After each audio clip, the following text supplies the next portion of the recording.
gates open, they're up, and the chances running by the rail. I remain moving up on the outside, and comes Deep Pockets. Mera comes next, and on the outside, Noble Scholar, Dancing Louis by the rail, followed by Fearless. Then comes Real Precious. Moving up is Dream Maker, Key Lugger, while Demolition Jack is in behind them.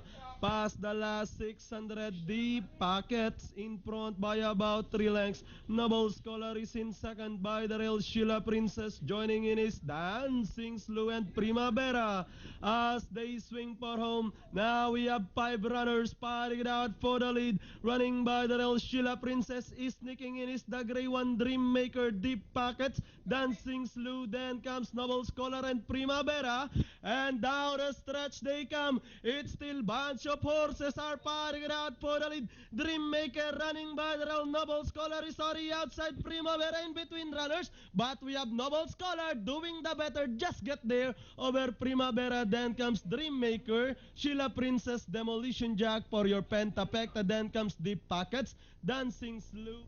Napagtsagaan sa labas ni RN Llamoso. Coming to the home stretch, medyo 4-5 wide yung entry number 11, Noble Scholar. Nagtsaga lang siya sa labas, beating Primavera by about a length and a half.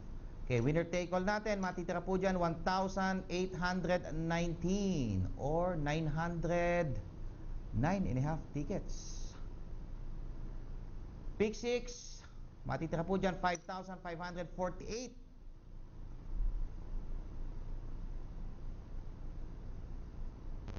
Okay, winning time 1 minute 4 seconds flat with quarter time, so 13:24, coming home at 27 para po sa distansyang 1,000 meters.